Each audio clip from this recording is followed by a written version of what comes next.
sepi. Engkau terbaring dalam tidurmu yang lelap. Dalam temaram senja kelabu di sisi lorong yang sempit, engkau tertidur di kesunyian abadi.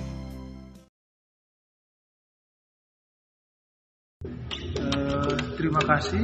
Kita akan ceritakan historis Robinson Riuga alias Riuga yang secara sejarah akan saya ceritakan menurut versi keluarga yang kami tahu. Mungkin akan ditambahin Kak Oscar juga secara aktif saja. Dari awalnya pertemuan Riuga dan Soekarno di ND pada tahun 1932 atau 33. Nah, pada waktu itu memang pada masa pembuangan pertama oleh Belanda, Soekarno dibuang di ND Flores karena NTT belum terbentuk dan Indonesia belum terbentuk. Di ND Flores yang pada waktu itu tinggallah juga di sana keluarga dari Riuga. Nah, jumlah keluarga Riuga dan segala macam saya kurang tahu. Tapi pada waktu itu setelah ada pembuangan Soekarno ke ND, pertemuan itu diawali oleh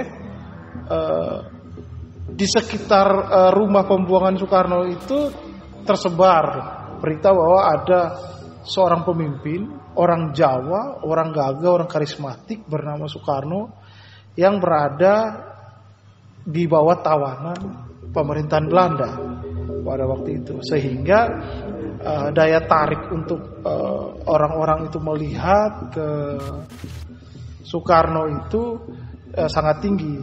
Dan waktu itu juga Riuga itu sebagai anak kecil 12 tahun umurnya menjajakan kue, karena memang keluarga Riuga itu keluarga yang miskin dan mendapatkan uang dari menjual kue, menjajakan kue, sehingga pada waktu itu Riuga yang sebagai anak orang yang tidak mampu dan tidak bersekolah juga menjajakan kue pisang terutama di sekitar rumah Bung Karno dengan harapan berkenalan dengan orang Jawa ini, orang gagah ini, sambil bercerita-cerita selayaknya anak kecil yang penasaran dengan sosok Soekarno.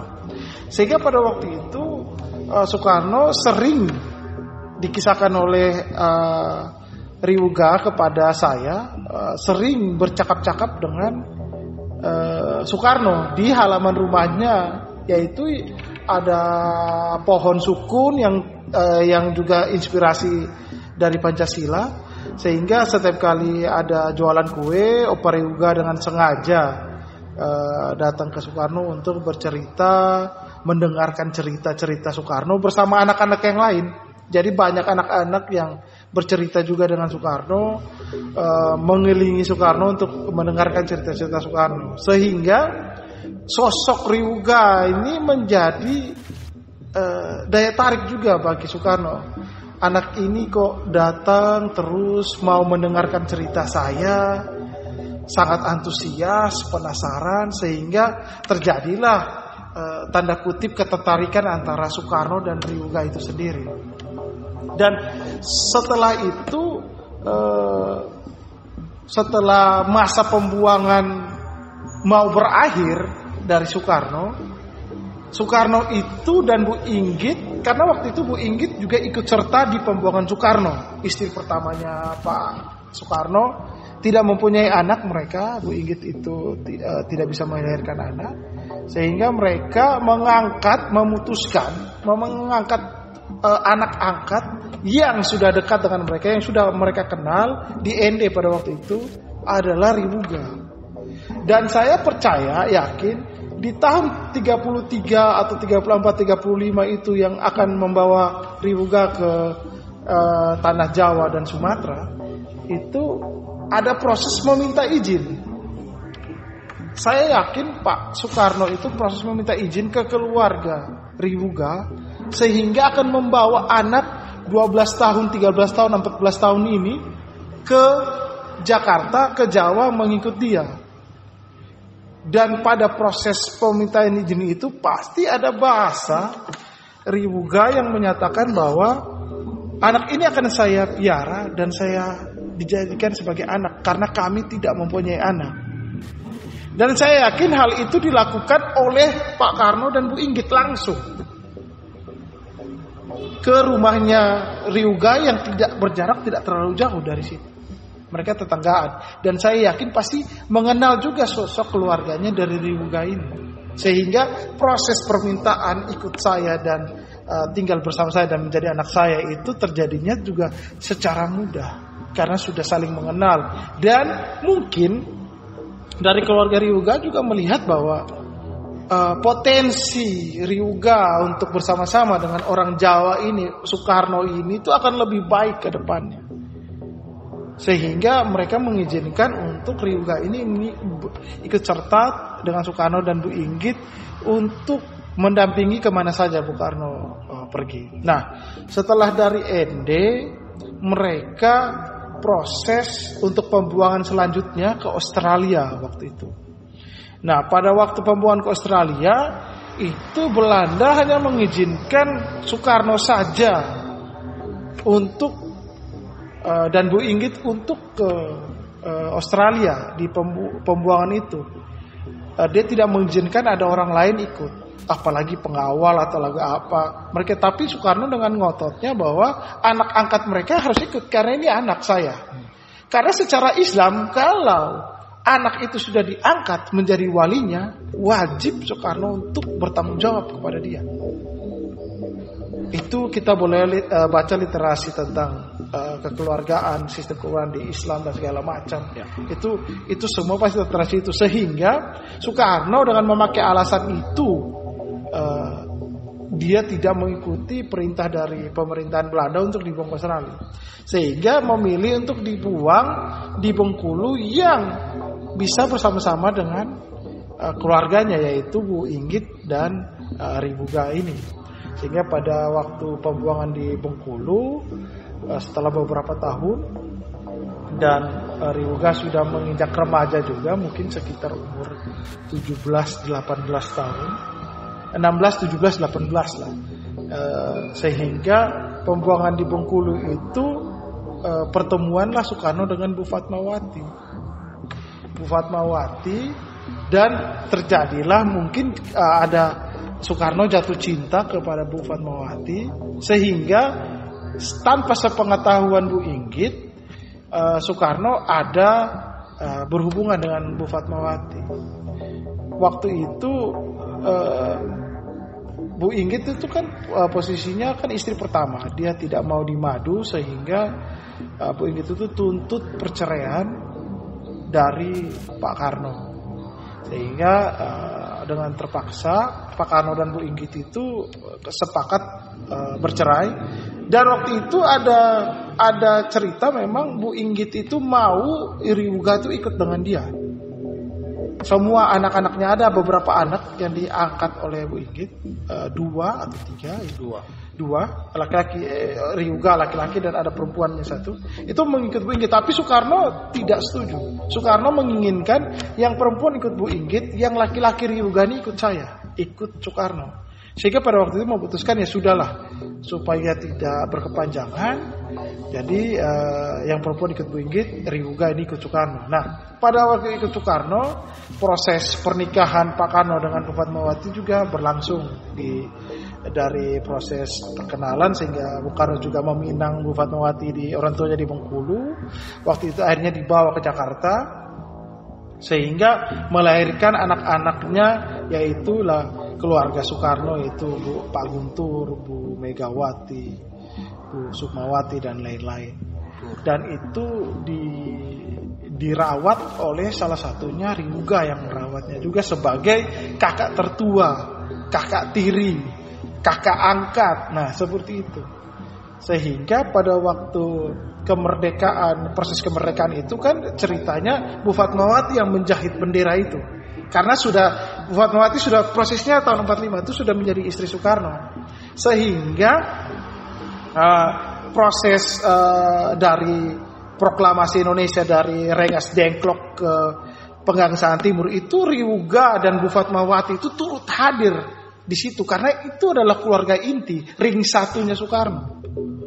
Jadi yang terjadi di proklamasi itu ada Riuga di situ, ada Bu Fatmawati, ada keluarganya, ada Soekarno sebagai ring pertamanya Soekarno, sehingga proses proklamasi itu disaksikan langsung dan disebarkan juga oleh Riuga ini sebagai anak laki-laki remaja yang gagah waktu itu berada di samping Soekarno dengan berapi-api, berkobar-kobar waktu itu untuk menyatakan kemerdekaan Indonesia. Nah, salah satunya Riuga juga berjalan kalau tidak salah itu dengan panser waktu itu cerita untuk berteriak-teriak karena waktu itu orang tidak tahu bahwa Indonesia sudah merdeka, jadi harus disebarkan lewat mobil untuk bahwa Indonesia sudah merdeka, diproklamasi. Nah, setelah itu tahun 46 Belanda mau mengambil alih kembali wilayah Hindia Belandanya, mengadakan agresi Belanda pertama. 46 apa 47 ya? 46 itu langsung Belanda tuh mau mengambil alih.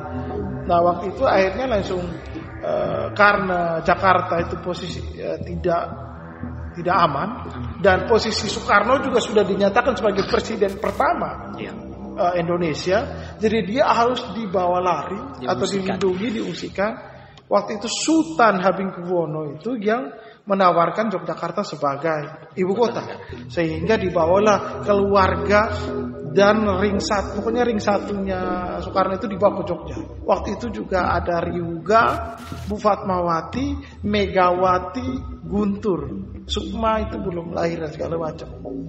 Nah, waktu itu dibawa lari ke Yogyakarta, sehingga tinggal beberapa waktu di Yogyakarta. Pada waktu itu Soekarno itu melihat sosok Riuga yang sudah dewasa dan sebagai orang Islam dan orang Asia dan wali, ya, Riuga dinikahkan oleh Soekarno dengan seorang perempuan yang bernama Siti Maimunah yang berasal dari Klaten, Yogyakarta. Dinikahkan pada waktu itu diwali langsung oleh Soekarno karena proses pernikahan Islam itu tidak sah kalau tidak ada wali, dan sebagai walinya Riuga adalah orang yang mengangkat dia, merawat dia, bertanggung jawab dia, itulah walinya, itulah ya Soekarno, karena Soekarno yang bertanggung jawab terhadap Riuga. Dari proses cerita sebelumnya kita bisa tahu kenapa Soekarno harus menjadi walinya. Karena tidak mungkin anak wali itu menikah, dia mengutus pengawal tolong jadi wali. Itu di hukum Islam tidak berlaku, tidak boleh. Kalaupun ada yang bilang bisa saja seperti itu, berarti dia tidak tahu hukum Islam. Biasanya itu tidak sah. Itu pasti akan ini tidak akan berlangsung pernikahan. Itu dipaksakan. Itu tidak bisa. Nah, karena Soekarno menjadi wali dan menikahkan Riuga dengan Siti Maimunah, lahirlah dua orang anak, yaitu pertama adalah Charles Ga dan kedua Dolly Juliana Ga, yang melahirkan juga anak-anaknya yang nanti saya akan ceritakan. Nah, setelah proses pernikahan itu dan ada dua anak, Soekarno sudah mulai sibuk dengan urusan kenegaraannya karena dia sudah Presiden Republik Indonesia. Dia sudah tidak ada waktu untuk revolusi karena revolusi sudah selesai. Sekarang waktunya untuk membuat tatanan negara. Waktu itu juga Soekarno sudah mulai sibuk untuk sidang di PBB, di mana-mana dia kemana-mana ke luar negeri. Nah, Riuga ini akhirnya memutuskan sekitar tahun 49 atau 50 atau lebih untuk kembali ke NTT, ke ND terutama dari Surabaya. Jadi karena kalau kita lihat dari proses perjalanannya itu tidak kayak sekarang, jadi dari Jakarta bisa terbang pakai layang langsung ke NTT. Saya yakin itu prosesnya pasti naik kereta api, karena dulu kereta api sudah ada zaman itu. Tuh, dari kereta api itu ke Surabaya, dan dari Surabaya naik kapal laut itu ke ND waktu itu. Sehingga proses perjalanan itu yang memakan waktu, dan ada konflik tentang keagamaan yang Ryuga anut itu sebagai orang NTT yang mayoritas Kristen, sehingga istri pertamanya yang saya yakin bahwa Bu Siti Maimunah ini tidak bersedia mengikut Ryuga kembali ke ND. Karena saya yakin dan percaya juga Ryuga dengan tahun itu dia memang tidak merasa sebagai rumah dia itu di Jawa, sehingga dia pengennya kembali. Sedangkan Siti Maimunah ini dia orang yang baik-baik dipilih Soekarno, sehingga rasa keagamaannya tinggi itu. Tuh, saya yakin juga kalau dari Soekarno memilih perempuan untuk anaknya, pasti ini mungkin anak ustaz. Kalau kita lihat bahwa Soekarno, dengan Soekarno, dengan wibawanya, dengan turunan rajanya di Jawa ya. Kalau saya pernah hidup di Jawa lama, jadi saya tahu kalau ada anak suatu yang diagungkan, anak pejabat atau apa, itu biasanya nikah tuh tidak sembarang. Ya, dengan konsep Soekarno tidak jauh-jauh dari anak pesantren, anak kiai lah. Betul. Tidak jauh-jauh, karena waktu itu juga Soekarno dalam posisi sudah jadi presiden. Ya. Dia sudah presiden waktu itu, jadi dia tidak akan sembarang menikahkan dengan perempuan yang tidak dikenal. Dan Soekarno ini kita tahu di Jawa juga kan dia turunan bangsawan. Dia bukan orang sembarangan yang dinaikkan jadi presiden, tapi memang dia raja. Dia ningrat Soekarno itu. Jadi siapa menjadi bagian dari hidupnya itu tidak sembarang orang, dan akan berhubungan atau dinikahkan juga tidak dengan sembarang orang, dan pasti akan bangga sekali kalau anaknya ada yang nikah dengan orang ring satunya Soekarno. Nah, dari situ atas konflik kepribadian keagamaan dan mungkin jarak yang terlalu jauh dari Jawa ke ND, sehingga Siti Maimunah urung tidak mengikuti Ryuga yang ngotot harus pulang karena dia harus kembali ke rumahnya, ke tanah kelahirannya. Selayaknya orang bagian timur rata-rata seperti itu. Jadi kembalilah Ryuga dengan membawa Charles Ga dan Dolly Ga itu yang posisinya masih di bawah 5 tahun ke ND, sehingga waktu itu menurut informasi Ryuga itu bekerja sebagai security di PLN ND, di kota ND waktu itu.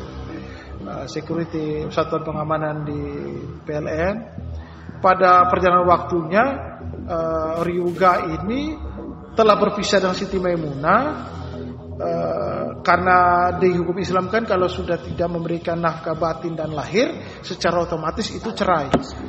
Nah, jadi akhirnya ketemu dengan satu perempuan lagi, oma saya, yang kedua namanya Bendelina Kana, sehingga menikah pada waktu itu dan mempunyai beberapa orang anak, yaitu Erniga, Yansenga, Paulinaga, Nikodemus, Nonaga, Amaga, Joriga. Nah, setelah lahir anak-anak ini, proses kehidupan di ND itu, Opa Ryuga itu mempunyai anak yang dari 2 istri berbeda. Yang istri pertama itu adalah Charles Ga dan Dolly Ga. Dan yang anak kedua dari istri kedua itu yang tadi saya sebutkan, sehingga anak pertama dari istri pertama ini, Charles Ga dan Dolly Ga ini pada waktu itu adalah anak tiri dari Bendelina Kana ini. Jadi waktu itu Dolly Riana kan sudah lebih besar daripada anak-anak yang lain, sehingga dia merawat. Pada waktu lulus SMA di ND, Dolly Yuliana Ga ini mau disekolahkan lagi, dititipkan di rumah saudara di Kupang untuk melanjutkan sekolah. Dititipkan di keluarga raja, orang Sabu juga. di Kupang untuk dilanjutkan sekolah keperawatan pada waktu itu. Rumah Raja berlokasi di samping rumah di samping Gubernur NTT pertama Eltari di Fontaine. Di Fontaine. Jadi tiris rumah itu di samping rumah. Jadi akhirnya dengan Doli Yulianaga yang duluan ke Kupang untuk bersekolah keperawatan bertemu dengan ayah kami yang bernama Christian Sandi yang waktu itu sudah bekerja di Bank Pembangunan Daerah NTT, sehingga terjadilah proses pertemuan dan jatuh cinta, dan ayah saya ingin menikahi ibu saya Doli Yulianaga dengan adat-adat yang harus dipenuhi oleh Christian Sandi. Nah, dengan adat-adat yang harus dipenuhi Christian Sandi ini, adat orang Sabu itu adalah bahwa laki-laki yang mau menikahi perempuan Sabu itu harus membayar belis. Belis itu adalah mas kawin yang harus diserahin ke keluarga perempuan agar perempuan itu dinyatakan sah menjadi istri dari Christian Sandi. Sehingga pada waktu itu Christian Sandi itu memberikan atau menyodorkan sebidang tanah di Naikoten sebagai tanda mas kawin itu kepada keluarga Doli Yulianaga ini, agar menjadi syarat adat menjadi istrinya Christian Sandi. Sehingga pada waktu itu ketika persyaratan itu sudah dipenuhi oleh Christian Sandi, keluarga dari Riuga ini, ayahnya dari mama saya Doli Yulianaga ini, berpindahlah dari Ende itu ke Kupang, tinggal di rumah menantunya Christian Sandi ini dengan anak-anaknya yang tadi saya sebut. Jadi Riuga dan Bendelina Kanaga ini datang dari Ende dan anak-anaknya tinggal di rumah Christian Sandi untuk sambil menunggu pembangunan rumah di Naikoten ini sebagai tanah yang diberikan sebagai belis itu dari Christian Sandi ke Doli Yulianaga itu. Sehingga tinggal selama 2 atau 3 tahun ya. 2 atau 3 tahun. 2-3 tahun di rumah Christian Sandi, dan pada setelah di Desa Mantasi itu, dan setelah rumah jadi pindahlah dari rumah Mantasi, rumah Christian Sandi ini ke rumah Naikoten dan berjualan di sana. Nah, kios. Jadi proses Riuga dan keluarganya sampai di Kupang itu adalah berkat dari proses pernikahan antara Christian Sandi dan Doli Yulianaga Sandi, sehingga mendapat mas kawin tanah, dan mereka Riuga ini dari Ende menuju ke Kupang, dan sampai akhir hayat Riuga itu juga meninggalnya di Kupang. Seperti itu. Di tanah yang belis ini. Di tanah belis itu. Di tanah belis itu. Betul. Jadi kami anggap tanah belis itu mungkin saya tambahkan bahwa mungkin karena kalau belis barangkali iya, tetapi mungkin uang air susu karena uang balas budi, karena mereka membesarkan mama saya. Karena konsep budaya dalam perspektif budaya NTT khususnya Sabu, uang air susu. Ya, karena kalau Ruga ambil, dia kan posisi anak tiri mama saya, ambil Ibu Siti Maimunah itu kan tidak ada belis begitu. Ya kan dia kan kalau mungkin ambil anak dari Bendelina Kana barangkali itu pakai belis, tapi kami percaya itu mungkin belis yang dikonversi jadi sebetulnya uang lelah, uang air susu. Jadi saya sambung dari proses pernikahan Doli Yulianaga Sandi dan Christian Sandi itu lahirlah 8 orang anak. Yaitu adalah pertama adalah Oscar Sandi, yang kedua Riksam Sandi, yang ketiga Freddy Sandi, yang keempat Yosia Sandi, yang kelima Dana Sandi itu perempuan, yang ke-6 itu Sawi Sandi perempuan juga, yang ke-7 Yupri Sandi laki-laki, yang ke-8 saya sendiri Agustur Yuga Sandi. Jadi itu adalah cucu pertama dari istri pertama Doli Yulianaga Sandi, itulah Siti Maimunah melahirkan Charles Ga dan Doli Yulianaga, melahirkanlah itu 8 orang anak itu. Pertama ini. Iya, dan Charles Ga ini cukup lama tidak menikah, di masa tua baru menikah gitu, dan punya anak laki-laki cuma 1 gitu. Kami lupa namanya. Nanti jadi di umur sudah senja baru dia menikah. Jadi, setelah proses perpindahan Ryuga dari rumah Mantasi, rumah Kristen Sandi ini ke Neikoten, sehingga jadi proses Ryuga itu sudah ada di Kupang dan tertutup dari sejarah akibat masa Orde Baru yang memang represif dengan orang-orang yang mengikut Soekarnois. Betul, Soekarnois itu pasti membuka mata karena takut diketahui publik, berakibatkan dampak yang tidak baik. Betul. Bisa hilang jabatan, pekerjaan dan lain sebagainya.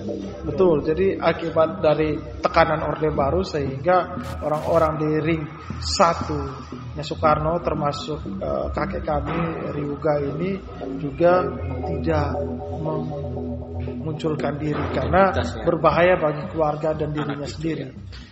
Dan pada waktu itu dengan berjalannya waktu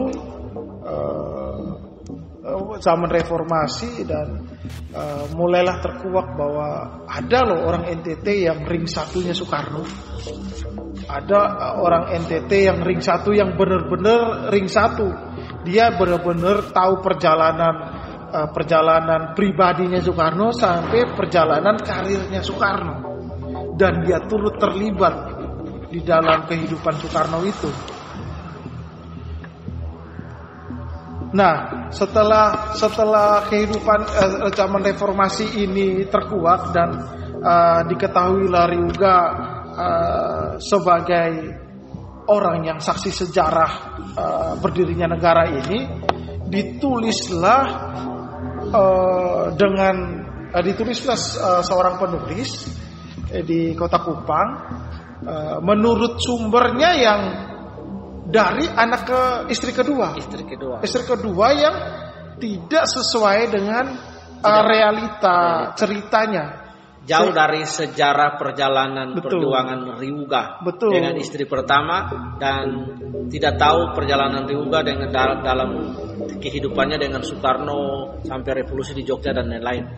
Jadi dia jauh dari sumber sejarah. Ini ada satu teori saya juga, ini teori ya. Teori saya yang saya juga harus kemukakan bahwa Siti Maimunah ini saya yakin juga mungkin orang-orang dekatnya Soekarno. Ya. Jadi orang-orang yang dipercaya sudah dikenal. Betul, atau mungkin keluarganya, bapak atau orang tuanya Siti Maimunah itu koleganya Soekarno atau teman dekat Soekarno. Sampai bisa terjadi perjodohan. Betul. Seperti itu. Jadi saya yakin itu juga orang dekat dan sudah dikenal.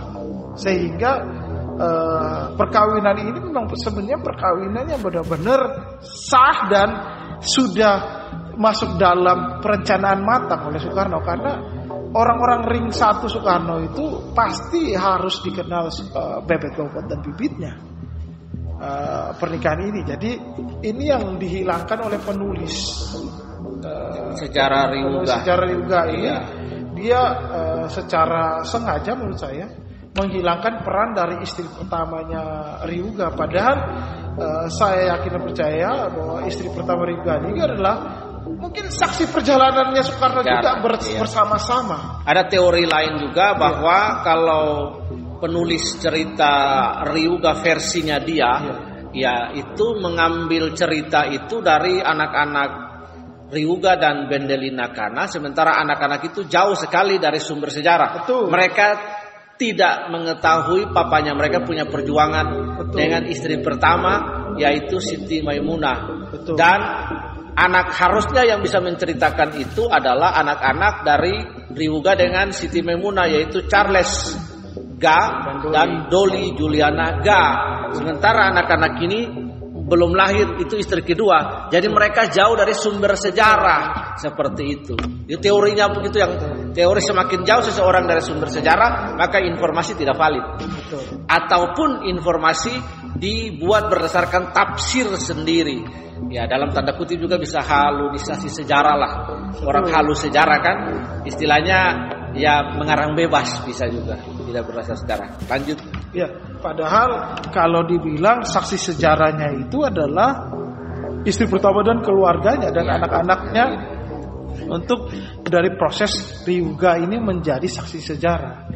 Karena kalau dari istri kedua tidak lagi menjadi saksi sejarah, itu adalah sudah masuk zaman Orde Lama, sudah masuk masa pemerintahan. Dan Ryuga pasti juga menutup diri. Tuh, karena dan itu dia sudah pindah itu Orde Baru dan dia sudah pindah ke Kupang. Betul. Jadi kalau bisa, dan anak-anak yang lahir di Kupang ini mereka tidak hidup di ND sebelum pindah ke Kupang. Mereka pindah ke Kupang itu kan baru setelah anaknya kawin.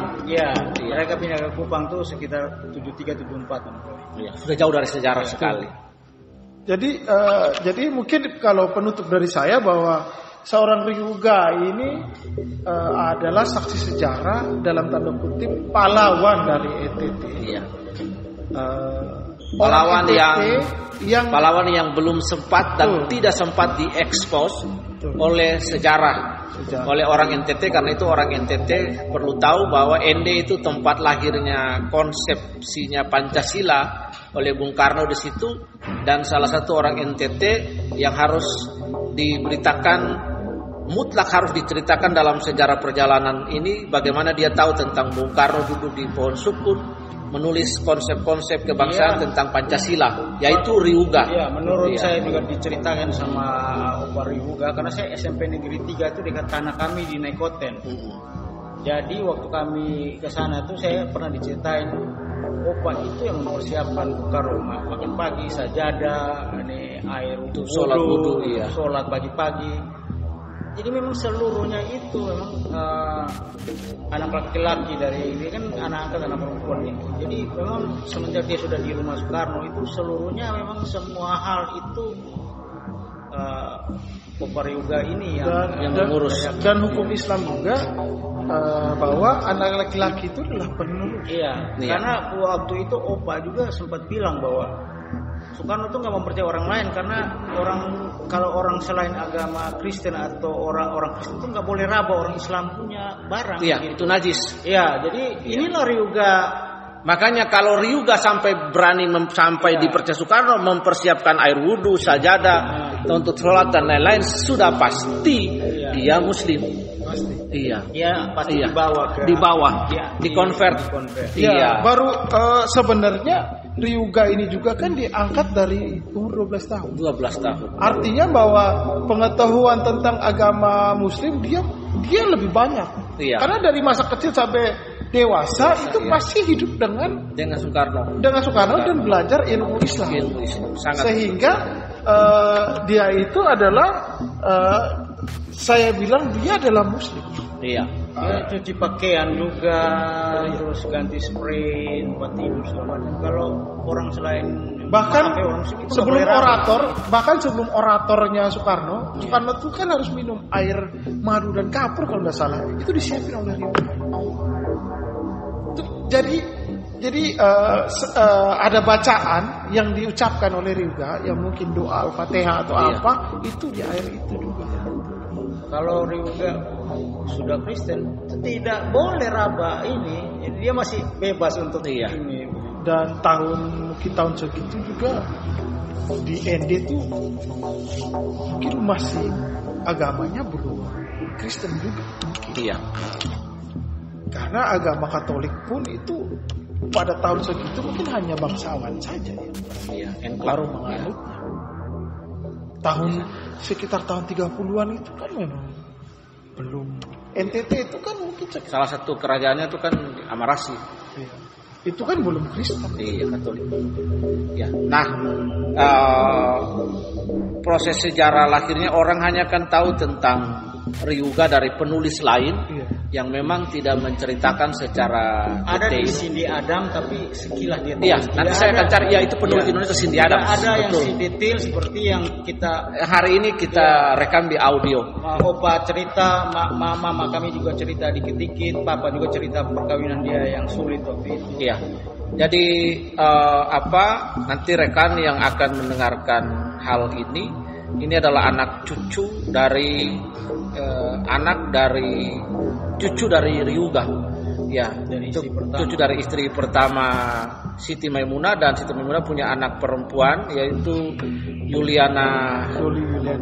Yuliana Ga, dan diceritakan hari ini oleh Oscar Santi dan Augusto Ryuga.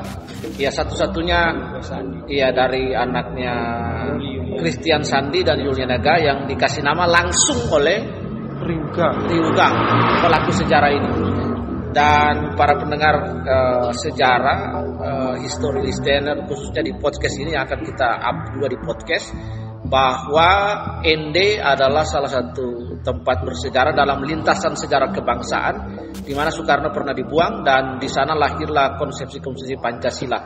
Karena itu bagi teman-teman juga yang berkunjung ke ND, rumah ND, harus tahu juga tentang sejarah Ryuga secara detail. Penulis sejarah yang lain tidak menceritakan sejarah secara benar. Karena itu apapun manis dan pahitnya sejarah, baik dan buruknya sejarah itu perlu diceritakan apa adanya sejarah itu. Karena ketika sejarah diceritakan dengan benar, maka identitas itu akan tampil dengan baik dan benar. Orang yang menutup sejarah biasanya dia menutup hal-hal buruk. Ya. Orang yang menutup sejarah biasanya dia menutupkan identitasnya. Tapi orang yang membuka sejarah adalah orang hebat yang menceritakan sejarah bagi generasi dan keturunannya.